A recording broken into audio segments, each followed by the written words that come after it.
j'espère que tu vas bien. Dans cette vidéo, je vais te montrer comment réaliser ce make-up. Voici comme d'habitude les produits dont tu auras besoin.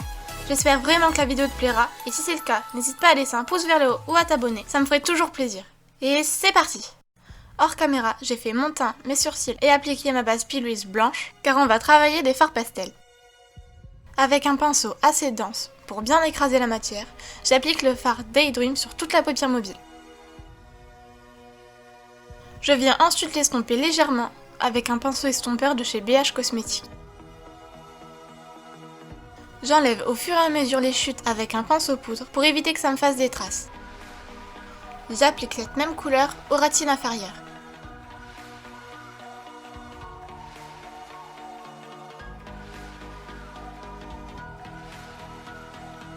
Et avec le même pinceau estompeur que tout à l'heure, je viens dégrader les bords. Avec un pinceau très dense, je viens appliquer la couleur First Light tout autour de notre forme.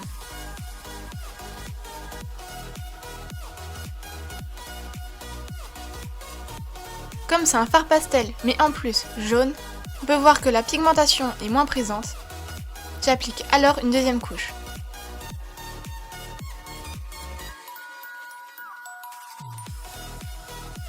Et je viens estomper les bords, mais encore une fois très légèrement afin d'éviter d'enlever trop de matière.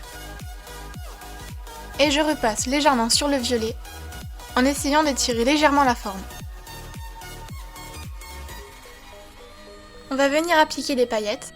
Je prends alors la colle de chez NYX, je l'applique directement sur ma paupière et je vais venir l'étaler avec un petit pinceau.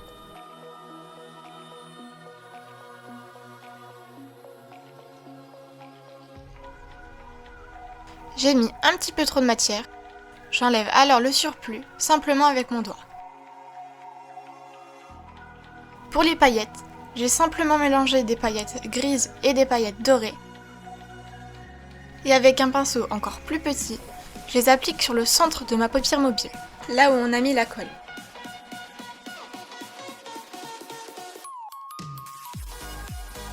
Si tu trouves qu'il n'y a pas assez de paillettes, n'hésite pas à rajouter de la colle et rajouter du coup une nouvelle couche. Je prends le pinceau poudre de tout à l'heure et j'enlève les paillettes qui sont tombées sur mon teint. Pour l'eyeliner, je prends celui en pot de chez Maybelline dans lequel je mets une goutte de Duraline afin de le fluidifier et le rendre waterproof. Je commence dans mon coin interne où je vais faire une virgule.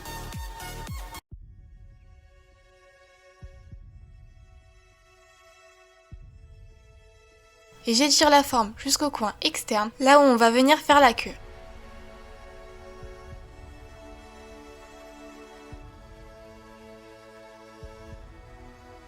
Quand tu utilises un eyeliner liquide, tu peux très fréquemment retrouver des résidus sur tes cils.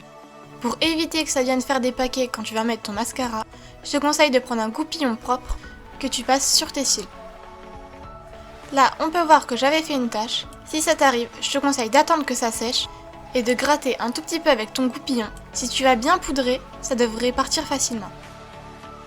Pour le mascara, j'utilise le X-Fiber de chez L'Oréal et il est divisé en deux parties. La première sert à bien gainer les cils et à donner du volume.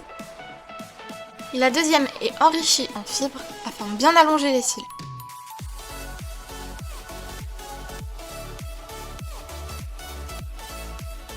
Je sais pas ce que t'en penses, mais moi je trouve que ce mascara est génial. Comme tout à l'heure avec un goupillon propre, je viens essayer de séparer les cils afin d'avoir encore moins de paquets. Et ça va permettre de gainer davantage les cils. Afin d'intensifier la pigmentation de l'highlighter, je viens pulvériser un petit peu d'eau sur mon visage et ça va permettre de prolonger la tenue. Mais si tu as la peau plutôt grasse, je te conseille plutôt d'utiliser un spray fixateur.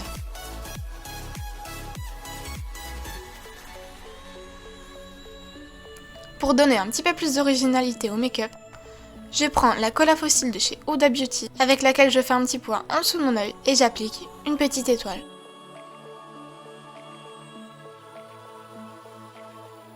Et voilà, le make-up est terminé. J'espère que la vidéo t'a plu. Si c'est le cas, encore une fois, n'hésite pas à laisser un pouce bleu ou à t'abonner.